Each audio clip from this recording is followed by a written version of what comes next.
ओम नमः शिवाय। सरल स्वभाव से आप सबका मन जीत सकते हो। चालाकियां हर जगह नहीं चलती हैं।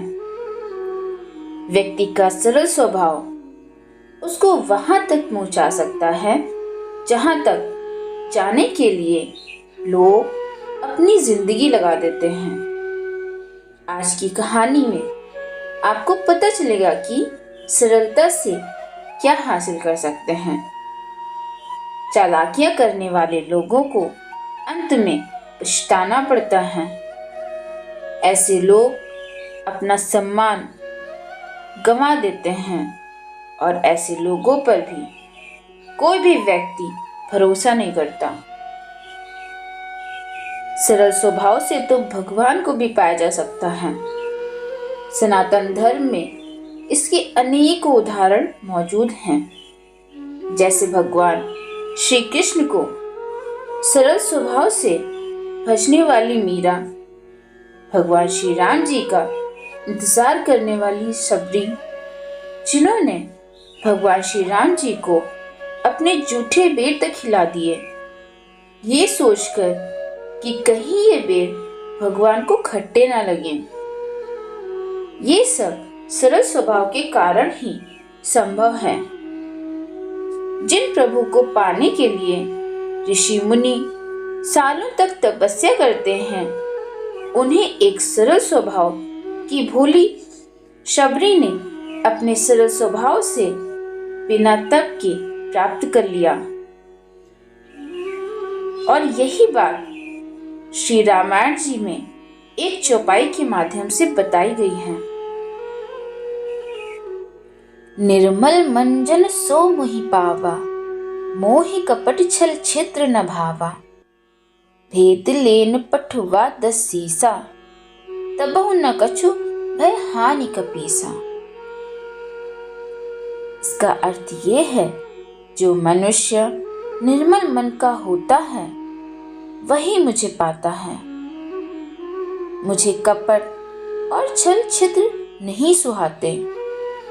यदि उसे रावण ने भेद लेने को भेजा है, तब भी हे सुग्रीव, अपने को कुछ भी भय या हानि नहीं है।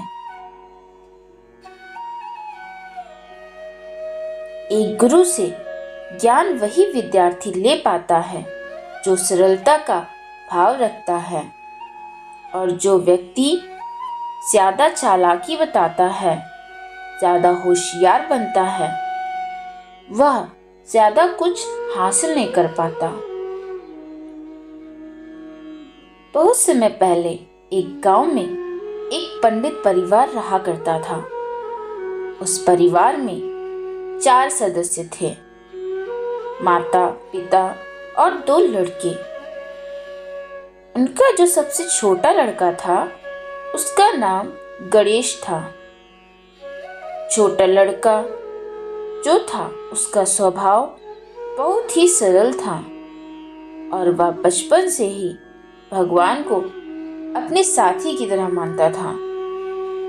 वह पंडित परिवार थोड़ा गरीब था, लेकिन जो गणेश था, उसको बहुत ज्यादा भूख लगती थी। कभी कभी तो वह 4 सदस्य का खाना अकेले ही खा जाता था। उसके घर वाले उससे बहुत परेशान हो गए कि ये इतना खाना क्यों खाता है और इसे इतनी भूख क्यों लगती है। एक दिन उनके घर पर एक साधु आए, तो गणेश के परिवार वालों ने उनको सब बात बताई। तो साधु जी ने बोला कि इसे मेरे साथ आश्रम भेज दो।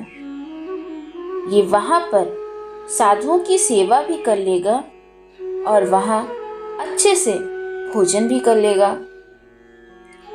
साधु जी की बात मानकर गणेश को उनके साथ भेज दिया। अब रास्ते में गणेश को फिर भूख लग आई, तो साधु जी ने उन्हें खाना निकाल कर दे दिया। देखते ही देखते गणेश सारा भोजन खा गया। साधु जी ने पूछा कि तुम इतना खाना क्यों खाते हो? तो वह बोलता है कि मुझे नहीं पता, जब तक मेरा पेट नहीं भरता तब तक मैं खाता रहता हूँ। साधु जी वहां से फिर आश्रम के लिए निकलते हैं और कुछ दूर चलने के बाद वह दोनों आश्रम पहुंच जाते हैं।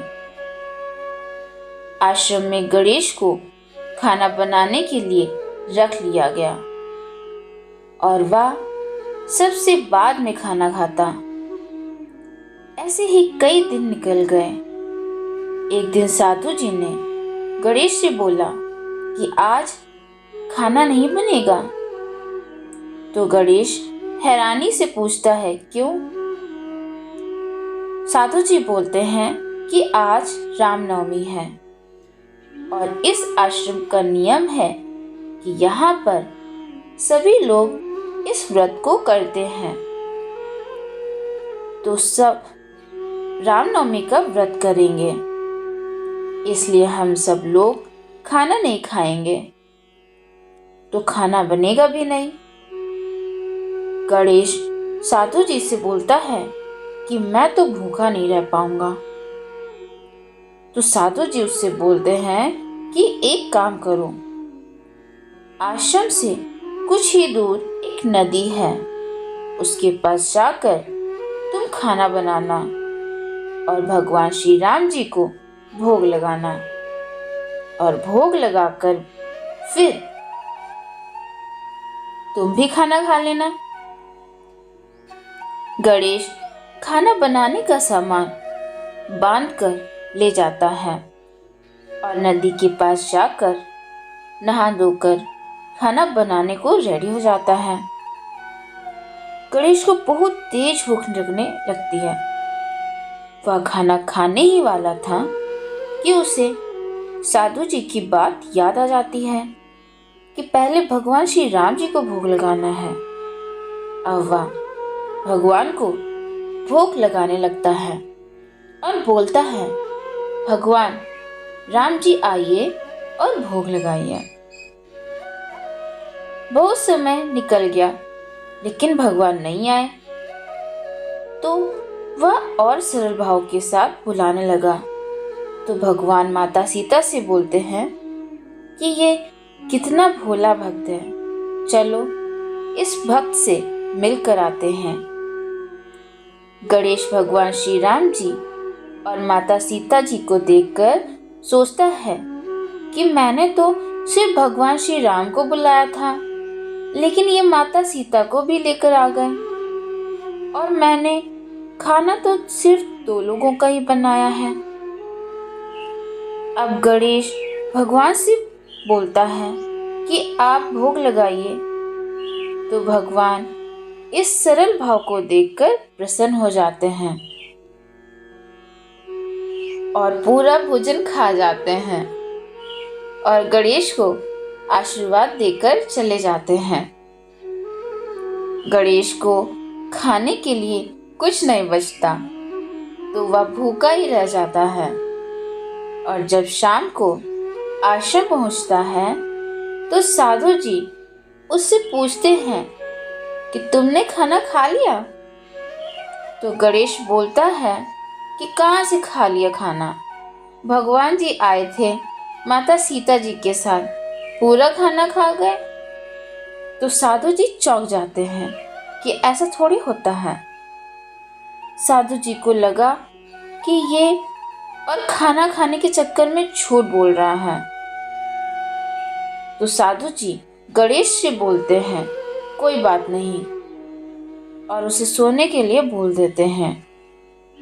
1 साल बाद जब दोबारा से रामनवमी आती है तो इस बार भी सब व्रत रखते हैं और गणेश नदी के पास जाने की तैयारी करने लगता है, लेकिन वह इस बार ज्यादा खाना रख कर ले जाता है ताकि उसके लिए खाना बच जाए।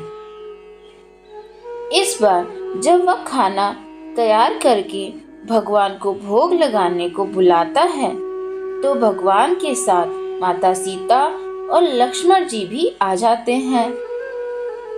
अब गणेश का दिमाग खराब हो जाता है, क्योंकि गणेश ने खाना 3 ही लोगों का बनाया होता है। भगवान पूरा खाना खा के चले जाते हैं। गणेश फिर से भूखा रह जाता है। जब वह आश्रम पहुंचता है तो फिर साधु जी पूछते हैं कि भोजन हो गए। तो गणेश कहता है कि इस बार भगवान माता सीता के साथ लक्ष्मण जी को भी लेकर आए, फिर मेरे लिए खाना नहीं बचा। तो साधु जी सोचते हैं कि ऐसा कैसे हो सकता है, आज तक हमने भगवान को देखा तक नहीं और ये बोल रहा है कि भगवान सामने बैठकर खाना खा गए।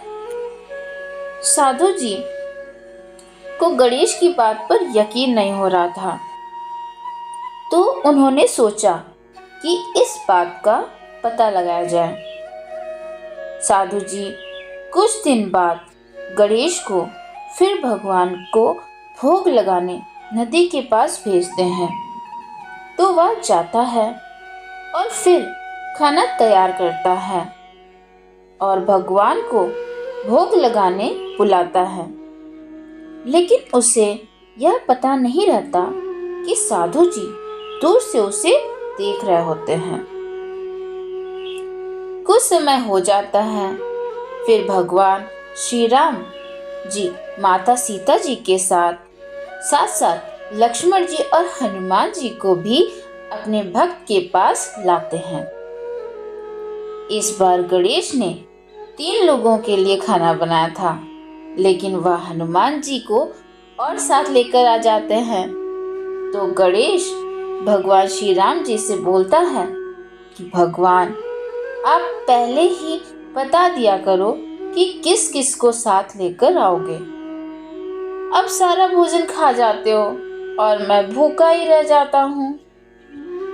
गणेश की इस भोलेपन से भगवान प्रसन्न हो जाते हैं और यह सब देखकर साधु जी भी दंग रह जाते हैं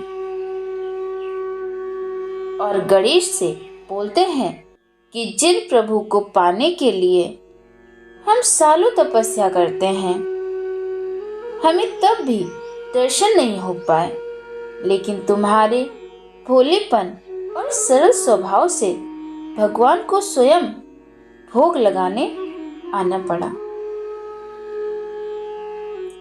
जिस प्रकार गणेश ने भगवान श्री राम जी को बुलाने के लिए लगातार प्रयास किया और जब तक वह नहीं आए तब तक लगातार प्रयास करता रहा, लेकिन भगवान को साक्षात भोग लगाने के लिए बुला ही लिया।